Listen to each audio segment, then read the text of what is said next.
Hey, you guys. So it's on my spirit to do this one. And, I was just thinking about something before I cut the video on. It's like your mind will really try to mess with you. It's like, it'll try to get you all self conscious and who's going to want to hear this and who are you? And let me just say this before we even get started. If you don't believe you're somebody, then who else is gonna? When that editor in your head, when that negative cassette tape starts to play, why should you do this? Who's going to care? Everybody's going to look at blah. Who are you? What have you done? What could you possibly offer? If you start to hear any of that negative self-talk or things you may have heard in a bad past or from other people about your abilities and your strengths and something you're feeling called to do that you get enjoyment out of that might touch others, you have to shut that shit down immediately. You just have to, and you have to keep on going. But, I'm just going to say, a lot of times it can be intimidating branching out and doing something that you enjoy, that you want to share with the public. And all of that anxiety can be there. It can start wearing you down. It can affect your self-worth and make you so self-conscious that it affects your content. It affects that natural flow that you might normally have. And, but then on the flip side, I also tell myself, you need to stop worrying about trying to be too perfect. Or I just like to relax and chill in my videos a lot of the time. I do want to put out quality content for people because people, that's their time and energy. And, when they're going through finding something to watch, everybody's looking for something different these days. Some people are looking in the mood to be uplifted and inspired. Others are in the mood to hear a sad story and empathize with you. And others are looking to be entertained. You just never know. But people's time is valuable. Okay. So just wanted to say all that goes on with me. And I know somebody can relate to it. But I'm just going to calm it on down. I'm not going to listen to that crap. And I appreciate people being here if they want to watch. I really do appreciate it. I'm still growing my channel. For those of you who have been here, thanks for being here. Thank you for the constant support and for continuing to watch. And for those who are brand new, you just stumbled upon this, welcome. Hit like, hit subscribe, stick around, check me out. Might like my content. So this is going to be a get to know me. All right. Where I give you a bit more than maybe I've given in the past. And I've given some things. I've given some pretty damn personal things about myself. But this, I'm going to run through it real fast. It's going to be the short version of my life. And then we're going to talk about what a mental breakdown looks like. Okay. I may have to make this 2 parts. Yes, I do a lot of stuff on my channel, but it kind of all falls in the same box if you look at it. The Watts case, I covered that a lot. I talk about that a lot. I refer to that a lot. That because it's a big deal, the way that all went down. And there are things in that case that really call to me, that I choose topics and people, Gia Karanji, for instance, and there will be more coming in the future. Mariah Carey. These are things on my page. And then, of course, my own personal things. Anything I talk about or choose to do on the page generally is going to have some element in it that I deeply relate to, or that I have been through and can elaborate more on or give some thoughts on. People that are dear to my heart or have inspired me in some way. So it all kind of goes in one little box. Generally a message of some kind of psychological or spiritual growth and awareness will come out of those discussions. That's kind of how it is. And I've got so much more that I want to get up on the channel in the future that probably won't be everybody's cup of tea. And between my psychological side and love and admiration for that, because I had a therapist since I was 14 years old, and my spiritual side that has grown and evolved massively over the years, that may not be everybody's thing. And in fact, some of the ways in which I look at life and some of the things that have even happened to me may be controversial to some people, may freak some people out, may not sit right with everyone. So, it is what it is, but I will be having a lot of that coming up on the channel, more of the spiritual stuff that interests me, more life experiences from growing up with an alcoholic to, being married to one, what that's like all those years. So many different life experiences and a lot of wisdom taken from it. A lot of traumas and a lot of hardships, okay? But at the same time, a lot of miracles in my life, a lot of beauty I have witnessed. I'm a deep person who thinks and feels deeply about every experience. Therefore, I appreciate people. You see the balance there? If you can do that and open yourself that vulnerably and get in touch with what and who you are, then you can also even begin to appreciate that about others and admire their work and appreciate their time, their energy, all of that, okay? So let's get into it, and then we're going to take a look at what is a mental breakdown and how that looks different for everybody. We've said it, we've heard it before in our lifetime at some point. I think I'm going to have a mental breakdown.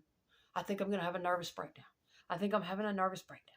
Okay? Well, it happened to me last year, and I didn't really know that's exactly what was occurring, but it was. And based on what I had always been taught and read and studied and everything in my toolbox about what stress can do to the human body and the human mind, it all made sense. You know, based on hearing most of my life, stress can kill. Stress can give you brain damage. Living in a toxic environment too long can damage your brain. It can mess up your memory, your vocabulary. And it's true. And you finally get to a point where your nervous system becomes exhausted, okay? And you just can't keep up anymore. And my ex, he's passed away since last year. It's kind of complicated what happened to us, but he used to call it a brain break. He would say, my brain is breaking. My brain is broken. Okay. So that happens, and it looks differently on everyone. So I think this will be a good discussion. I'll try to move it along after introducing parts of my life and running through that. What that might look like for somebody you might know, or something you might have experienced or are experiencing, and what it felt like for me. Our expectations of what a mental breakdown, a lot of us just expect it to be something super crazy and, mental and acting out. And it's not always that. Okay.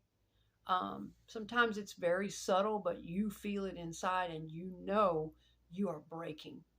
You are at the point that you cannot handle another thing, and you're starting to be confused, and your memory's going bad, and you can't pull words the way you used to. You can barely form sentences. You're going into shock. I will elaborate more at the end of the video about what mental breakdown felt like for me and what I had to go through. And honestly, this world is, for the most part, not very sympathetic to it. And depending on your family and your support system, the world just tromps right on by. And, they just don't know the signs. Most average person isn't really on the lookout for that kind of thing, and so super in tune with their own feelings and body language and emotions that they're going to be in tune with yours. And it can be a nightmare to have to survive something like that. Okay. And it can happen to you for various reasons. Losing or a death in your life, sudden, dramatic, tragic changes in your life circumstances, or loss of a job, loss of a partner, many different things. Sudden change can definitely throw you into shock, and lead up to what feels like a mental breakdown. I am not a professional. I am not an expert. I don't ever claim to be, although I have had professional therapy since I was a young girl. The same therapist, I still have her now, off and on. I've been with her for years. I have studied psychology. I've been passionate about it. Mental health, basic overall mental, physical, and emotional well-being has been a passion of mine for most of my life. I grew up in a family full of mental illness and addiction personality disorders and things like that. So why wouldn't I? That's classic to be drawn to study those things so that you can understand the people you love a lot better, right? Right. Well, that also drew in a life of hardship for me and having to work extremely hard to unwire and then rewire what I was born into and what was programmed into me from all of that. It's been a long, hard thing. Okay. So get to know me and then look at what is mental breakdown and what can that feel like. Um, and again, like I said, I'm not a professional. So if you want a more professional breakdown of it, please reach out to a professional and get the facts, because I only have what happened to me from my experience and what it felt like, okay? But a more professional person with that level of expertise can fill in the blanks for you that I could not. And always do your own research, okay? All right. So I am a 47-year-old mother of two. I have two sons who are grown, and I live in the South, and I grew up in the 80s, and I was born to parents who both have personality disorders. A father who was extremely alcoholic. He was a binge drinker. So he didn't really wake up every morning drunk and drink 24 hours a day like one of my later partners did. But he was a heavy, heavy drinker, and he did crazy things when he drank. Mostly to the weekends, the end of the week. And he would be sober a lot throughout the week and very, very angry when he was sober. Seemed like he was more fun when he was drinking, but he got so out of control and did really devastating things to my siblings and I, and pretty much anything in his path. So anyway, I know I've got to fast track this, so I'm not going to get into a lot of great detail. There are some videos on my page getting into some great detail in a very personal way about my father and how he went to prison and what for and what I went through. Those videos there's about 3 of them, and I need to go back and finish all of that up. I've got a lot to share about my childhood and what I went through, and it's just a fact. I mean, people can come at me however they want to. Oh, you're exploiting this for that, and you want to do this for that, and oh, you're just looking for pity, or oh, you just... No, I'm not. Ever since I was a young girl born onto this planet, stuck there having to endure that shit, no thought in my head could I have ever dreamed about a day there would be social media, or there would be a way to cut on a little phone device and talk to people all over the world and tell my story. But even in those days, I knew that when I grew up, I was going to tell my stories. I was going to share what I had lived through and how hard I had worked to overcome it, to still have love in my heart, to still be good to people, to not let it turn to rage, manipulation, evil, all of that. I was a very creative child. I love to sing. I love to write. I love to create, perform.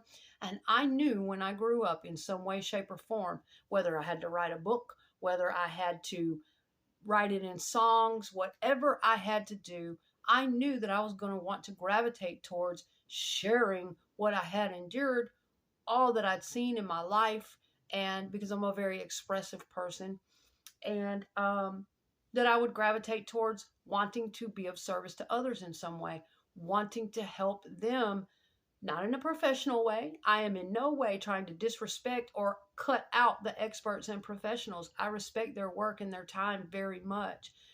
But I do also think that we average human beings here on this earth can all help each other. We all have gifts. We just have to tap into what they are. Some of us have the gift of speaking. Some of us, it just comes naturally to us. We enjoy it. Some of us have the gift of voice and singing. Some of us writing. Some of us design, gardening, cooking, you name it. Or just being a comforting shoulder and a good listener. Being careful not to take on too much, but you get what I'm saying. We all have gifts, and I think we are all here to help guide each other through this life. to help support each other through this life in the best way we can without draining ourselves, and tapping into all of our creative gifts and our creative life force and sharing that. There's nothing wrong with that. So that's that. For those who wonder and want to come with the comments, you just this and you just that. Honey, I was planning this way back in a day where social media wasn't even a thought in somebody's fucking brain cell. Really. I knew this. It was like a vision. It was like a calling on my name. I knew when I was a young girl. And then I know what people are going to say too. Well, in psychology, it is often found that those who grew up in trauma always have these bigger aspirations. They always want to be this, that, or the other. They want to be a rock star, or they want to be attention seekers, or they want to do something big. They can't just be happy with just themselves. Okay, some of that is valid and some of that is true, but there's room for examination there. You can't just all good or all bad, all one extreme. There isn't one answer to that. It is true that people who are born into trauma tend to daydream. They tend to fantasize and live in their head and live in fantasy worlds as to escape the horrific reality that they're having to live in every day at home. And they dream of being something bigger, more powerful, where they are loved and adored and doing something good and big. That comes with the territory, magical thinking, and they want to be superheroes or sometimes vigilantes